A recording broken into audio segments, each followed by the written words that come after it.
Fala pessoal, bem-vindos ao canal Radar em Foco e essa notícia vem diretamente com o André Marsiglia. Surgem novas provas bombásticas contra a amiga de Lulinha.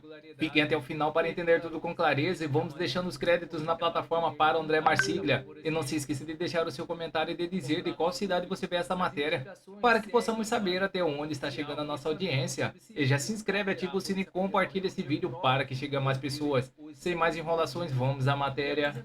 Segunda-feira de manhã e a gente já acorda com uma bomba da imprensa no que diz respeito às investigações do Lulinha, Roberta Luxinger e o careca do INSS, a trinca de ouro que fazia intermediação entre setores privados e o próprio governo do pai do Lulinha, o presidente Lula. No final de semana a gente tinha informação de que essa empresa que fazia essa intermediação já tinha recebido mais de 55 milhões de reais pelas intermediações entre o setor privado e o governo do pai dele. Agora vem a informação pelo Estadão de que a Roberta Luxinger, essa lobista, chegou desde 2023 a visitar mais de 42 vezes órgãos do governo Lula, sendo que 41 dessas 42 vezes não havia registro nenhum na agenda. É bom que a gente diga que agentes públicos, como secretários e ministros de Estado, são obrigados a fazer registros de reuniões na sua agenda, senão, inclusive,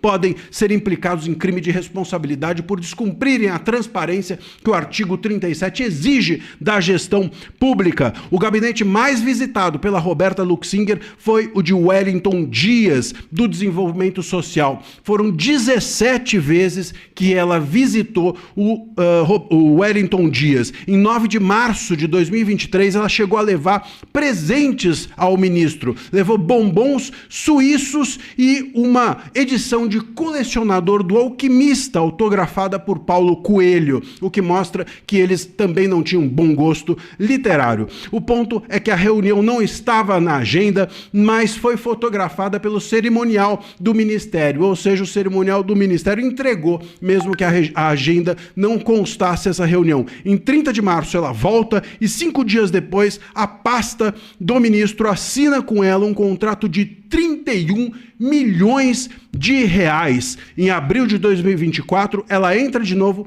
por uma catraca privativa com Fernando Bittar, então sócio do Lulinha. No Ministério da Saúde foram outras 16 visitas fora da agenda. Numa delas, ela chega a levar o careca do INSS que hoje está preso. E aí, o dinheiro, alguns dias depois, aparece 1,5 milhão de reais e assim por diante. Em diálogo extraído de um celular, o careca do INSS chega a repassar 300 mil reais a ela e diz que o dinheiro é para o pagamento do filho do rapaz, que a Polícia Federal entende que possa ser uma referência óbvia, não é, ao próprio Lulinha, filho do presidente Lula. No BNDES, ela entra no gabinete de mercadante de novo, sem constar na agenda e dizendo-se namorada de um diretor e nora do dono da Unigel. A empresa nega, o governo nega, o Lulinha nega, a defesa nega, mas fica cada vez mais difícil a negativa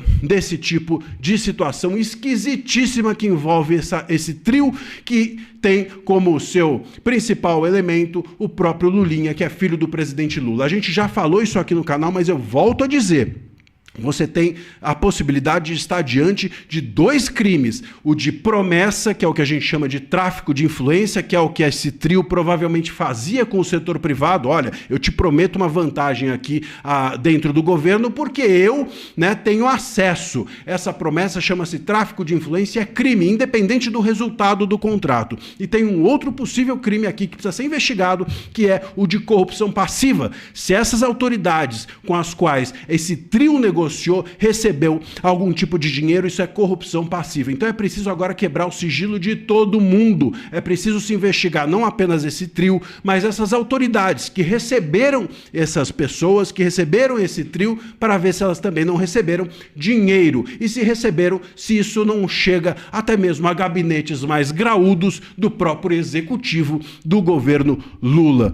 Vamos acompanhar essa história. O Mendonça precisa ter pulso firme, seguir adiante. A Polícia Federal precisa ser muito séria, porque a gente precisa saber o que estava acontecendo dentro das salas do governo Lula e, enfim, dentro das salas da própria casa dele, não é? Porque, afim, o Lulinha é da família. Meus caros... E vamos com as notícias no site Diário 360. PF orienta políticos a pedir a André Mendonça a lista de visitas de Daniel Vorcaro. Polícia Federal informou à Câmara que os registros de visitas do banqueiro à superintendência da corporação estão vinculados à investigação sob sigilo no STF e que eventual acesso depende de autorização do ministro André Mendonça.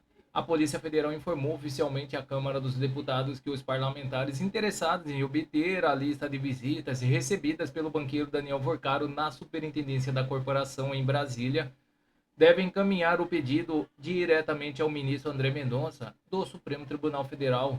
A manifestação foi enviada em respostas aos requerimentos apresentados por deputados federais que solicitam explicações ao Ministério da Justiça e acesso aos registros de entrada e saída de Vorcaro nas subdependências da Polícia Federal.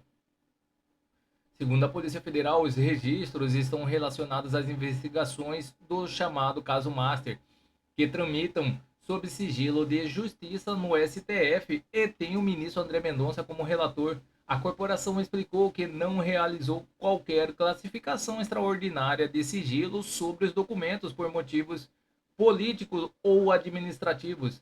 De acordo com a Polícia Federal, a proteção das informações segue o artigo 31 da Lei de Acesso a Informações, que prevê a restrição de acesso de dados pessoais e de intimidade pelo prazo estabelecido na legislação. A Polícia Federal ressaltou que, por se tratar de um processo judicial sob sigilo, a competência para autorizar a divulgação dos registros não pertence à instituição, mas ao Supremo Tribunal Federal. No documento encaminhado aos deputados, a corporação orientou que qualquer pedido de acesso à lista de visitas seja direcionado ao ministro André Mendonça, responsável pela condução do caso no STF. A Polícia Federal destacou que somente o relator poderá avaliar se há fundamento jurídico para determinar a quebra de sigilo e permitir o acesso às informações solicitadas pelos parlamentares. O posicionamento da corporação busca esclarecer que as manutenções da restrição de acesso decorre de regras legais aplicáveis e da existência de investigação sob sigilo judicial. Com isso, caberá agora ao ministro André Mendonça analisar eventual requerimento dos deputados e decidir se a lista de visitas de Daniel Vorcaro poderá ou não ser disponibilizada. Então é isso, pessoal. Essas são as notícias que estão circulando nas mídias da internet. Não se esqueça de se inscrever, deixar o seu like e clicar no sino para mais informações sobre política. Agradeço a todos pela audiência.